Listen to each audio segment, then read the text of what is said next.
ইমানের যে 70-এর অধিক শাখা আছে তার মধ্যে লজ্জা একটা বিশেষ শাখা। হযরত রাসূল সাল্লাল্লাহু আলাইহি ওয়াসাল্লাম বলেছেন যে আল হায়াউ শু'বাতুন মিনাল ঈমান, যে হায়া করা, লজ্জা করা ঈমানের একটা বিশেষ শাখা। আল্লাহ তাআলা তার হাবিব সাল্লাল্লাহু আলাইহি ওয়াসাল্লামকে জানিয়েছেন যে আপনার উম্মতকে বলে দেন আল হায়াউ মিনাল্লাহ, আল হায়াউ মিনাল মালায়েকা, আল হায়াউ মিনান নাফস, আল হায়াউ মিনান নাস, যে চারটি বিষয়কে গুনিয়েছেন। প্রথম নম্বর হলো আল হায়াউ মিনাল্লাহ, যে আল্লাহর কাছ থেকে লজ্জা পেতে হবে। তো আল্লাহর কাছ থেকে লজ্জা পাওয়াটা মানে কি না, আল্লাহর কাছ থেকে লজ্জা পাওয়া যে আল্লাহ তাআলা যেগুলো হুকুম করেছেন সেই হুকুম আমি যদি আদায় না করতে পারি, সেই আদায়ে যদি আমি ব্যর্থ হই, তো আল্লাহর কাছ থেকে লজ্জা পাওয়া আর ওই লজ্জার জন্য আল্লাহর হুকুমকে আদায় করা, আল্লাহর হুকুমকে আদায় করা। আল হায়াউ মিনাল্লাহ, যে আল্লাহকে লজ্জা পাওয়া, আল্লাহর কাছ থেকে লজ্জা পাওয়া। আল হায়াউ মিনাল মালায়েকা, যে আল্লাহ তাআলা অসংখ্য মালায়েকা অর্থাৎ ফেরেশতাকে সৃষ্টি করেছেন। আমি কি করছি, কি খাচ্ছি, কি বলছি, কোথায় যাচ্ছি, কখন ঘুমাচ্ছি, কখন যাচ্ছি, কি করছি না করছি, গোপনে প্রকাশ্যে না, সব আল্লাহর ফেরেশতা দেখতে পাচ্ছেন। আর দুই কাঁধে নিয়োজিত ফেরেশতা আমার ভালো মন্দ লিখছে। তো ফেরেশতার কাছ থেকে লজ্জা পেতে হবে। আর তারপরে আল হায়াউ মিনান নাফস, যে নিজের কাছ থেকে লজ্জা পাওয়া। এটা একটা আশ্চর্য প্রশ্ন, যে নিজের কাছ থেকে লজ্জা পাওয়া মানে কি? যেই কাজটা আমি প্রকাশ্য করলে মানুষের দৃষ্টিতে সেটা ভালো লাগবে না, তো সেই কাজটা গোপনেও করা যাবে না। বোঝা গেল সম্মানিত মা ও বোনেরা? যেই কাজটা গোপনে করলে মানে প্রকাশ্যে করলে সবার কাছে শোভা পায় না, তো সেই কাজটা গোপনেও করা যাবে না।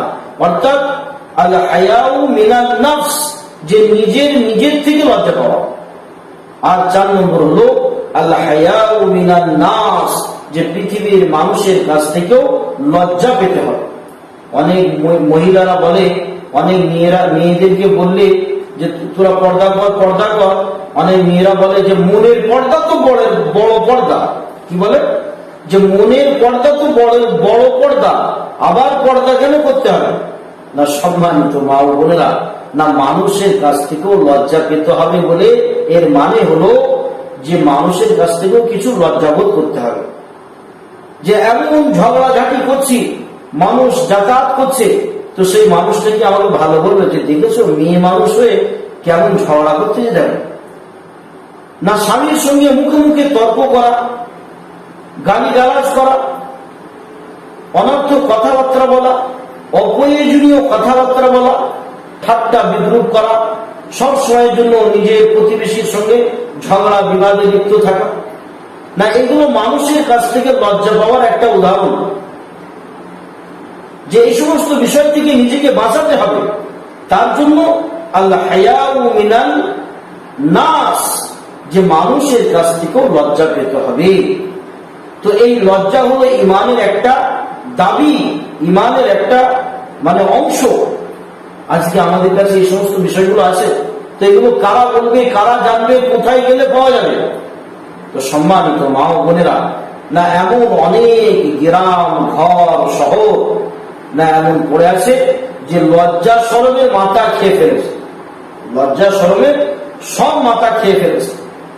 বড়দেরকে সম্মান করে না, ছোটদেরকে স্নেহ করে না, মায়ের মুখে মুখে তর্ক। মেয়েরা মাকে মনে করে যেন বাঁধি।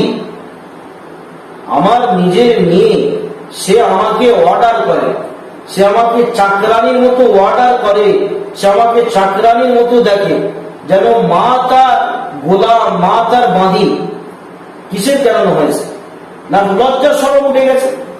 এবার লজ্জা যে ইমানের যে একটা অংশ, এগুলোকে জানাবে কে, বলবে কে?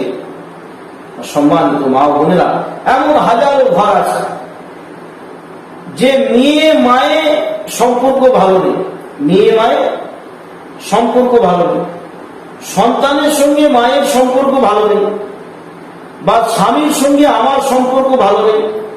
অনেক মহিলা আছে স্বামীর সঙ্গে 2 দিন 4 দিন 1 সপ্তাহ 2 সপ্তাহ কথাই বলে না। স্বামী কখন কাজ থেকে ফিরলো আর কখন কাজে চলে গেল সে খবরই লাগে। তো সম্মানিত মা ও বোনেরা, যখন মানুষের লজ্জা উঠে যাবে তার দ্বারা সব গুনাহ হবে, তার দ্বারা সব গুনাহ হবে। তো লজ্জা ইমানের একটা অংশ। এই লজ্জা আমার মধ্যে আসবে কি করে? আজকে হুট কথায় একজনের প্রতি খারাপ মন্তব্য করে বসি, একজনের প্রতি খারাপ ধারণা পোষণ করি যে ও নামাজ পড়লে কি হবে, ও এই করে, ও ওই করে, ওর মেয়ে পেয়ে গেছে, ওর মেয়ে এই করেছে, সে সেই করেছে। দুনিয়ার খবরে মা বোনেরা আছে। মানুষের প্রতি ভালো ধারণা রাখা এটা হলো ইবাদতের মধ্যে শামিল। হযরত রাসূল সাল্লাল্লাহু আলাইহি ওয়াসাল্লাম বলেছেন, হুসনুল জন্না মিন হুসনিল ইবাদা। হযরত রাসূল সাল্লাল্লাহু আলাইহি ওয়াসাল্লাম বলেছেন যে হুসনুল জন্না মিন হুসনিল ইবাদা, যে একজন অপরজনের প্রতি ভালো ধারণা রাখা, ভালো ধারণা পোষণ করা, না এটা হলো ইবাদতের মধ্যে শামিল। আজকে সবার প্রতি আমার খারাপ ধারণা আছে। তো সম্মানিত মা ও বোনেরা, এই সমস্ত যে ত্রুটি বিচ্যুতি যা কিছু আমরা শুনলাম, না এগুলো আমাদের ইমানের দুর্বলতার কারণে। তো এগুলো ঠিক কিভাবে হবে? না দাওয়াতে তাবলীগের মেহনত আল্লাহ তাআলা চালিয়েছেন, না এই সমস্ত কমিগুলোকে পুরো করার জন্য, আমার ইমানের দুর্বলতাকে পূরণ করার জন্য। আমার ঘরগুলো অশান্তির আগুনে জ্বলছে, না তাকে শান্তির পানির দ্বারা নিভিয়ে দেওয়ার জন্য। আমার মা এবং আমার সন্তান সন্ততি, আমার পরিবার, না একটা সুখ এবং আরামে ইতমিনানের জিন্দেগি পাওয়ার যে উপায় এবং যে মাধ্যম, যে রাস্তা হযরত রাসূল সাল্লাল্লাহু আলাইহি ওয়াসাল্লাম দিয়েছেন, না সেই পথকে অবলম্বন করার দ্বারাতে। তো সম্মানিত মা ও বোনেরা, এই দিনকে প্রতিষ্ঠিত করা হয়েছে না নারীদের কোরবানি দ্বারা, বাচ্চাদের কোরবানি দ্বারা, আর পুরুষদের কোরবানি দ্বারা। যদি মহিলারা সহযোগিতা সাহায্য না করত, কোরবানি না করত, তারা যদি আগে না বাড়ত, তো আজকে আমাদের কাছে দিন আসতো না। বাচ্চারা তারা যদি না ওই দিনের উপরে মজবুতি কায়েম না হতো, তো দিন প্রতিষ্ঠিত হতো না। তো সম্মানিত মা ও বোনেরা, আল্লাহ তাআলা মা বোনদের ছোট থেকে ছোট কোরবানিকে, না তাদের কোরবানিকে আল্লাহ তাআলা জায়া করেন না। তাদের কোরবানির আসরাতকে গোটা পৃথিবী, না তার পরিবার থেকে শুরু করে গোটা পৃথিবীতে ছড়িয়ে দেয়। আপনি বলবেন যে কিভাবে? আমি তো আমার ঘরে আমার পরিবারকে নিয়ে থাকবো, তালিম করবো, 6 সিফাতে মাজাকারা করবো, তো গোটা পৃথিবীতে কিভাবে চলবে? আচ্ছা, একটা কথা বলুন, যে আমাদের শহরে, মানে আমাদের গ্রামে এবং পল্লী থেকে পল্লী আঞ্চলিক গ্রামে যে মহিলাদের মধ্যে যে বেহায়া এবং জিহালাতের ওই সমস্ত অসভ্যতা যে এসেছে, না কি কারণে এসেছে? না আমেরিকা লন্ডনের মহিলাদের মতো আমাদের বাড়ির সন্ততিরা তারা এতটা আকৃষ্ট কেন? তারা কিন্তু আমেরিকা লন্ডনের মানুষ এসে কিন্তু আমাদের ঘরে ঘরে বলে যায়নি যে তোমরা এই ড্রেস পরবে, এইভাবে সুসজ্জিত হবে, এইভাবে ঘোরাফেরা করবে, এইভাবে খাওয়া দাওয়া করবে। না, এইভাবে কোন আমেরিকা থেকে, লন্ডন থেকে, চীন থেকে, জাপান থেকে কোন মহিলা এসে কিন্তু আমাদের ঘরে ঘরে বলে যায়নি। না, তারা কি করেছে? না শুধু রাস্তাতে হেঁটেছে। কলকাতায় আপনি চলে যান, বিভিন্ন সিটিতে, শহরে চলে যান, যে সেখানে মহিলাদের যে বেহাই আর বেপরদাই এবং যে অসভ্যতা তাদের মধ্যে এসেছে, তারা শুধু হেঁটে চলে, শপিং করে, বাজারে যায়, এখানে ওখানে ঘোরাফেরা করে। তো আমাদের বাড়ির সন্ততিরা অর্থাৎ মহিলারা সেইগুলোকে দেখে দেখে অভ্যস্ত হয়ে গেছে। সেগুলোকে দেখে দেখে রুচিবোধ হয়েছে, না তাদের মতো অসভ্যতা, বেহায়া, বেপরদাই না তাদের মধ্যে এসে গিয়েছে।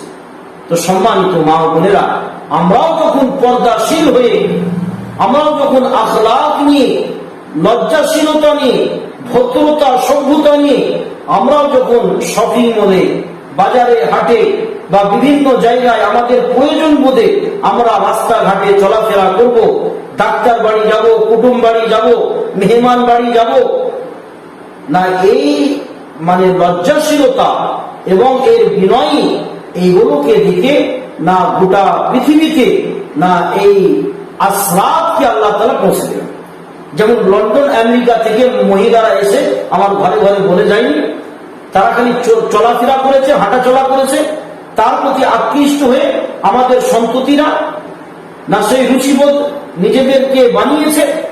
তো ঠিক তেমনই ভাবে আমরাও যখন সভ্যতা, লজ্জাশীলতা, হায়া এই সমস্ত গুণগুলোকে ইমানের দাবি অনুযায়ী নিজের জীবনে আনবো, আমার বাড়িতে প্রতিষ্ঠিত করব, তো আল্লাহ তাআলা এর আসরাতকে আমার এলাকা থেকে শুরু করে, আমার মহল্লা থেকে শুরু করে গোটা পৃথিবীতে ছড়িয়ে দেবেন। তো সম্মানিত মা ও বোনেরা, না আমরাও এই মাসুরাতদের মতো, এই মহিলাদের মতোই না আমাদেরকেও আমাদের সুযোগ্য পুরুষ এবং আমার স্বামীকে নিয়ে আল্লাহ রাস্তায় বার হতে হবে। এমন গ্রামে, শহরে, নগরে, সমস্ত জায়গায় ইসলামের দাওয়াতকে দিতে হবে, পর্দার দাওয়াতকে দিতে হবে, নামাজের দাওয়াতকে দিতে হবে। না তাদেরকেও লজ্জাশীলতা, ইমানের উপরে, সভ্যতা, নরমতার উপরে তাদেরকেও প্রতিষ্ঠিত করতে হবে। বাড়িতে টিভি চলে, ফোন চলে, কিন্তু তালিম এবং হাদিসের, কোরআনের কোনো আলোচনা, গুঞ্জনা নেই। সব বাড়িগুলো কবরস্থান হয়ে আছে। না তাকে পুনরায় পূর্ণ জীবন দান করতে হবে, না তার জন্য আল্লাহ রাস্তায় বার হতে হবে। তো সম্মানিত মা ও বোনেরা, আমরা 3 দিনের জন্য কমসে কম আল্লাহ রাস্তার জন্য নাম লেখাই।